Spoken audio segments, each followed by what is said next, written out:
Καλημέρα πάλι σε όλους και θέλω να πω το εξής, ότι η μυευτική αιμορραγία έχει άμεση σχέση με την τραυματολογία. Πολλούς όρους, πολλές μεθόδους τους οποίους έχει τραυματολογία σιγά σιγά τους χρησιμοποιούμε και εμείς στη μυευτική αιμορραγία. Θα αρχίσω από τις διαφάνειες. Λοιπόν, μυευτική αιμορραγία. Η μυευτική είναι μια υπόθεση η οποία έχει πάρα πολύ αίμα. Γι' αυτό λέγεται bloody business. Τι είναι όμως μυευτική αιμορραγία? Ποιος είναι ο ορισμός ο οποίος θα μας δώσει? Το 1900, 1 στις 100 γυναίκες έχαναν τη ζωή τους σε τοκετό. 2016, 275.000 γυναίκες χάνουν τη ζωή τους στον τοκετό παγκοσμίως ανά έτος. Οι 140.000 από αιμορραγία. Μία γυναίκα κάθε 4 λεπτά.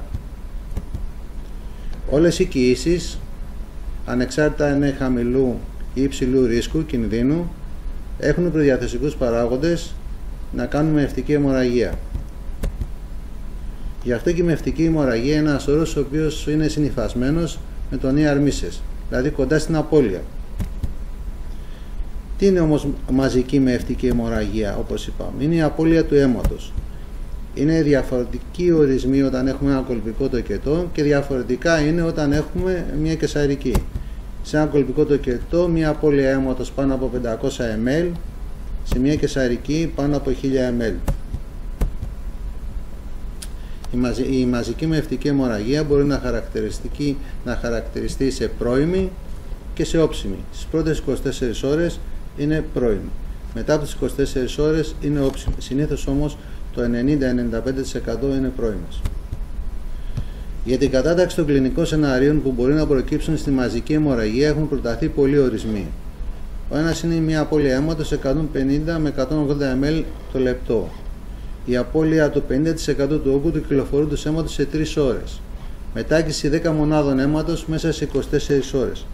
Όπως παρατηρούμε, ο κοινός παρονομαστής σε όλους αυτούς τους ορισμούς είναι ο χρόνος.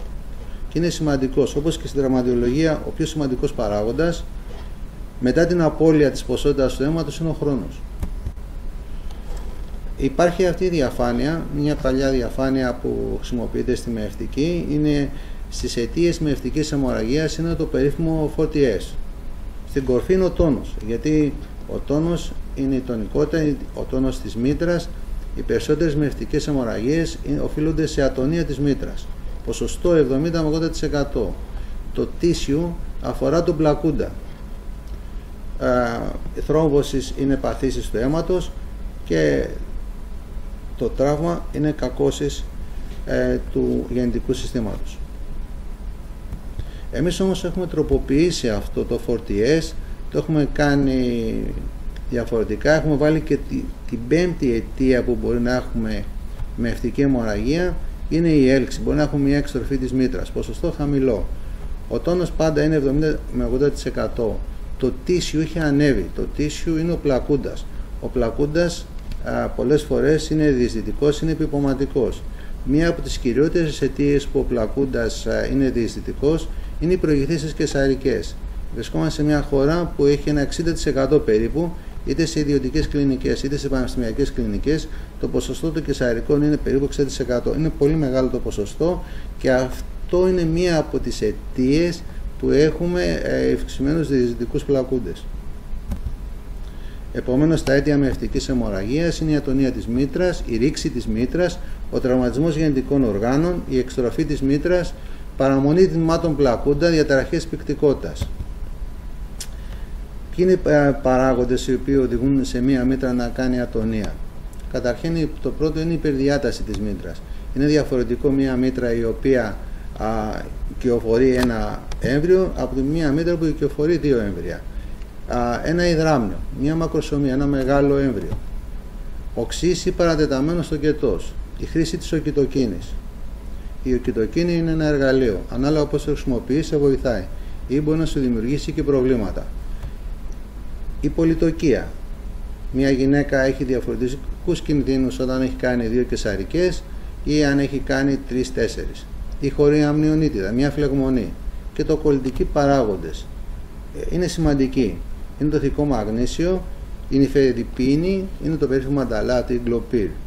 Όταν είναι στη διάρκεια της κοίησης, η νιφεδιπίνη βοηθάει να έχουμε σαν μια τοκόλληση ή μπορεί να μας βοηθήσει να έχουμε ελεγμένη αρτηριακή πίεση. Στη διάρκεια της φλοχίας όμως, λόγω της αγκιοδιαστολής που κάνει, πολλές φορές μπορεί να μας οδηγήσει σε ατονία της μήτρας. Και δεν είναι σπάνιο.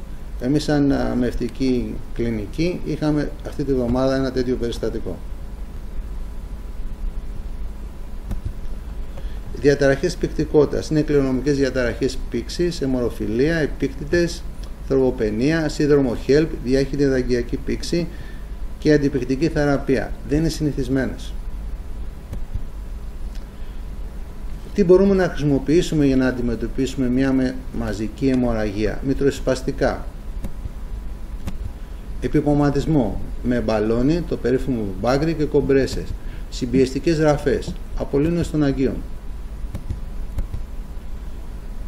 Όπως έχει μπει και ο Ιαν Ντόναλντ, και γι' αυτό επιμένουμε, και το σημαντικότερο που μπορεί να μας μείνει σε μια παρουσίαση, παρόλο που σε στατιστικές που έχουν γίνει λένε ότι μένει ένα 10%, είναι ότι ο παράγοντας χρόνος σε μια μευτική αιμορραγία είναι το πιο σημαντικό.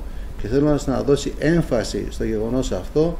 Μας λέει ότι δεν είναι ένα λεπτό ο χρόνος που χάνουμε, αλλά είναι 60 δευτερόλεπτα. Είναι πάρα πολλές. Πόσο χρόνο έχουμε αν παραμείνουμε χωρίς να κάνουμε τίποτε? Η ασθενής καταλήγει από αιμορραγία μετά τον τοκετό σε 2 ώρες, αιμορραγία πριν τον τοκετό 12 ώρες, εργώδης τοκετός 2 μέρες και λίμωξη 6 μέρες. Όπως είπα και στην αρχή που συνδεθήκαμε, πολλούς όρους που υπάρχουν στην τραυματιολογία αρχίζει και χρησιμοποιεί το emergency στη μευτική. Στη μευτική αιμορραγία είναι ο περίφημος κανόνας των 30, να πέσει η πίεση, να αυξηθούν οι σφίξεις, η διούρηση να ελαττωθεί κάτω από το 30, να έχουμε το δείκτη του σοκ. Όλα αυτά μας βοηθούν να έχουμε ένα πλάνο αντιμετώπισης της μευτικής αιμορραγίας.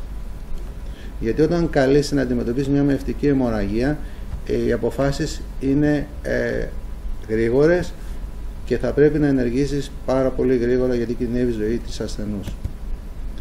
Όταν χειρουργείς, έχεις κάποιο σκοπό, να σώσεις τη γυναίκα, να σώσεις τη μήτρα. Βλέπουμε τα εργαστηριακά, αυτά τα έχεις στο μυαλό σου. Δηλαδή η αιμοσφαιρίνη βέβαια πρέπει να είναι πάνω από 8, τα αιμοπετάλια πρέπει να είναι πάνω από 75.000, ο χρόνος προθροβίνης πρέπει να είναι λιγότερο από 1,5, το ενοδογόνο πρέπει να υπάρχει τουλάχιστον πάνω από 100. Αυτές είναι συνθήκες καλές για να κάνεις ένα μευτικό περιστατικό. Μπορεί να χειρουργήσεις και χωρίς αυτά τα δεδομένα να υπάρχουν, δηλαδή και η αιμοσφαιρίνη να είναι πολύ πιο χαμηλή, να είναι στο 5, οι αιμοπετάλια να μην υπάρχουν, ο χρόνος προθροβίνης να είναι πάνω από 2,5. Μιλάμε για συνθήκες δύσκολες στη μευτική. Επομένως πρέπει να υπάρχει μια ομάδα η οποία έχει μια σύνθεση από μευτήρες, γυναικολόγους έμπειρους, αναισθησιολόγους, καρδιολόγους, αιματολόγους, μονάδα εντατικής θεραπείας και το κατάλληλο νοσηλευτικό προσωπικό. Αυτή η ομάδα θα πρέπει να συνεργάζεται, αλλά όπως λένε και οι Αμερικάνοι, όλοι μαζί κάνουμε μια συνεργασία, ένας πηγαίνει στα δικαστήρια. Επομένως, οι αποφάσεις πρέπει να λαμβάνονται από ένας ο οποίος θα είναι ο μαέστρος της ομάδας αυτής. Εδώ έχουμε τα μετροσπαστικά, ποιοι είναι οι παράγοντες. Ήταν η οκυτοκίνη, είναι η οκυτοκίνη first line και πιστεύω και αύριο θα είναι η οκυτοκίνη. Δεν πάσχουμε από φάρμακα τα οποία θα κάνουν σύσπαση της μήτρας. Και σε δεύτερη γραμμή είναι οι προσταγλαδίνες.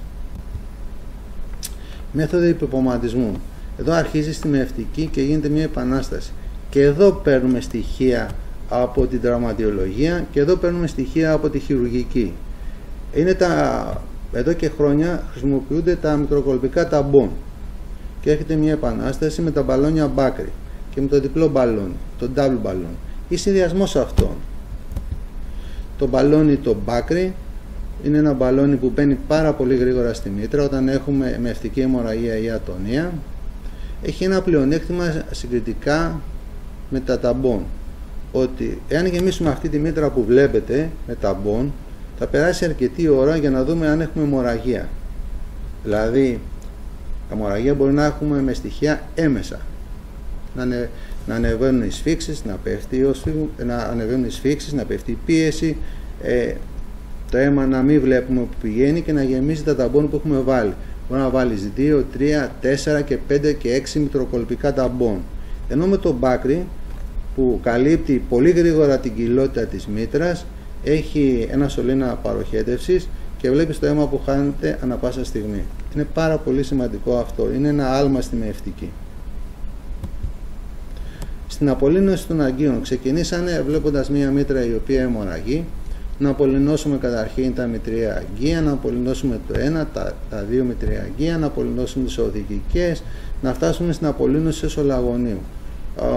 Η απολύνωση της έσωλα-αγωνίου ήταν κάτι που ήταν πολύ εξειδικευμένο και είχε μπει στην πρώτη γραμμή για την μεευτική αιμορραγία. Σήμερα έχει μετατοπιστεί το ενδιαφέρον ότι πάνω στη μήτρα, ό,τι είναι να κάνεις κάτω στη μήτρα πάνω. Ελάχιστες φορές χρησιμοποιούμε την απολύνωση των έσωλα-αγωνίων και προσπαθούμε να λύσουμε τη μήτρα, το πρόβλημα της μεευτικής αιμορραγίας πάνω στη μήτρα. Εδώ είναι οι περίφημες συμπιεστικές εραφές. Αυτή είναι μια επανάσταση που την έκανε ο Bill Lynch από το 1997. Χρησιμοποίησε εραφές πάνω στη μήτρα για να σταματήσει την αιμορραγία, για να δώσει τόνο στη μήτρα. Ακολούθησαν διάφοροι Πακιστανοί, Αιγύπτιοι και ο καθένας που έσωζε μια μήτρα έβαζε μια εραφή πάνω στη μήτρα και έβαζε το όνομά του. Γι' αυτό, επειδή καμία δεν είναι η τέλεια, βλέπουμε 29 τύπου ραφών πάνω στη μήτρα.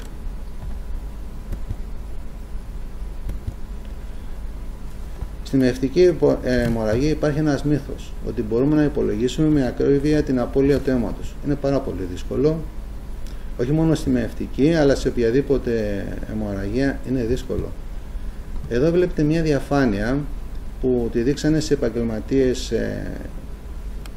υγείας, σε γιατρούς, νοσηλευτές και τους είπαν να γράψουν από κάτω κατά τη γνώμη τους πόσο υπολογίζουν αν είναι το αίμα σε κάθε φωτογραφία. Βρήκανε ότι έχουν πέσει έξω τουλάχιστον 30%. Λιγότερο έχουν γράψει.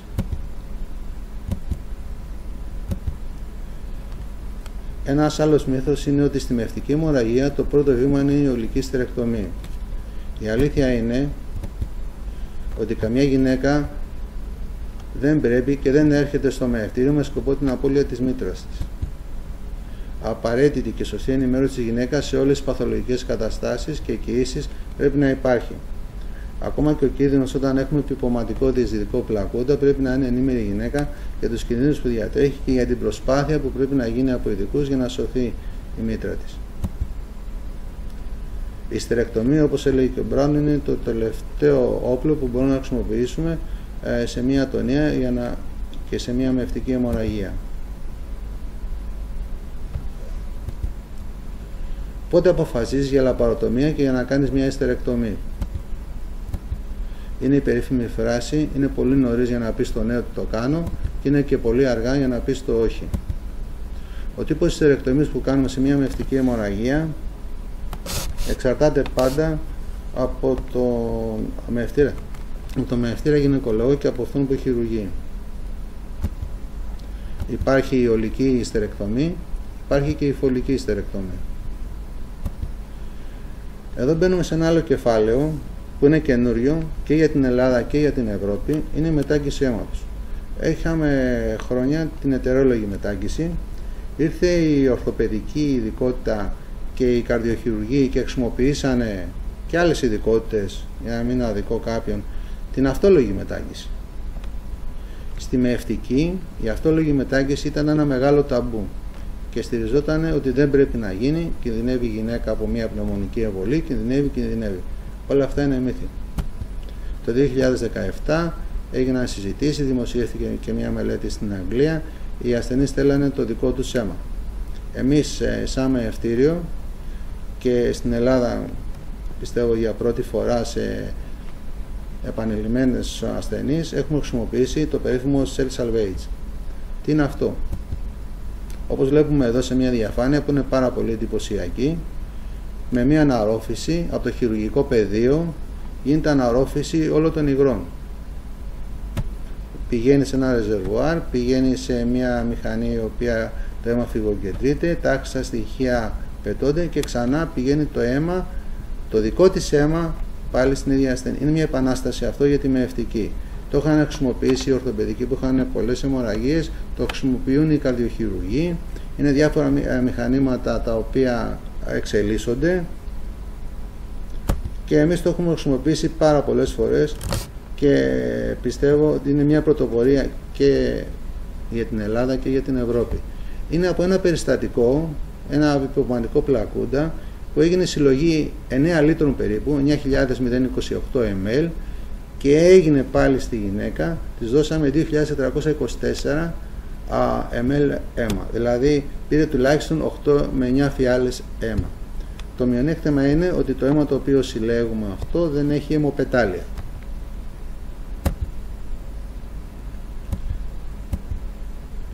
Τώρα σας παρουσιάζω ένα περιστατικό το οποίο αναφέρεται σε καισαρική τομή ατονία μήτρας.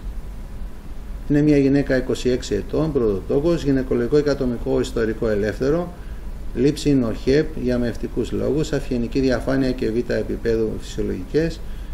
Στις 28 εβδομάδες και 2 ημέρες προσέθεμε με ευξημένη αρτηριακή πίεση 140-190 με 100 και κολπική αιμόρρεια λόγω αποκόλλησης του πλακούντα. Έγινε καισαρική τομή, τομή Φάνεστελ, ισχυακή προβολή, το κετό ζώντος αρτιμελού στήλεως νεογνού βάρους 1040 γραμμάρια, οπισθοπλακοντιακό αιμάτωμα, ιστεροτοκία, σειραφή της μήτρας σε 2 στρώματα. Η μήτρα αυτή όμως αιμορραγούσε, είχε ατονία. Στην ατονία της μήτρας έχουμε τη μητροσύσπαση, χρησιμοποιήθηκε, και το τελευταίο μας όπλος είναι η τοποθέτηση συμπιεστικών ραφών. Αυτή εδώ είναι η μήτρα μετά τις συμπιεστικές ραφές. Είναι εντυπωσιακή. Αυτή η μήτρα στην αρχή, στα πρώτα περιστατικά που είχαμε κάνει εδώ και χρόνια, κανείς δεν πίστευε ότι θα σωθεί, και όμως η μήτρα αυτή σώθηκε. Η διάρκεια του χειρουργείου ήταν 1 ώρα και 50 λεπτά, μεταγγίστηκε με 4 μονάδες αίματος και έγινε μεταφορά στη μονάδα εντατικής θεραπείας. Διακολπικό υπερηχογράφημα 40 μέρες μετά. Είναι η μήτρα αυτή, απολύτως φυσιολογική, απολύτως κανονική. Μέχρι πολλές φορές σκέφτηκα εγώ να βάλω καμιά ραφή να έχει το φύ, αλλά δεν έχει νόημα, αστειεύομαι έτσι. Λοιπόν, αυτή είναι η μήτρα, σώθηκε και υπερηχογραφικά. Εδώ είναι η διάρκεια χειρουργείου 1 ώρα και 50 λεπτά, μετά και στις 4 μονάδες αίματος και 4 πλάσματα, μεταφορά στην ΜΕΘ. Και το δώρο που μου έκανε ο μεευτήρας γυναικολόγος που παρακολούθησε τη γυναίκα, που του το ζήτησα, είναι θα τη δει τη γυναίκα στο ιατρείο. Είναι αυτή η εικόνα υπερηχογραφική, η οποία είναι χαρακτηριστική και η μήτρα έχει επανέλθει στα δικά της. Εδώ είναι πάλι η μήτρα, είναι χαρακτηριστική η εικόνα της τώρα. Δεν φαίνεται να έχει τίποτα, ούτε είδημα, ούτε τίποτα. Τελειώνοντας, θέλω να πω ότι οι αποτελεσματικές ιστορίες δεν είναι εύκολο πράγμα. Το δύσκολο δεν είναι να αφηγηθεί στην ιστορία όπως είπαμε προηγούμενα, αλλά να καταφέρω να πείσω τους άλλους να την πιστέψουν.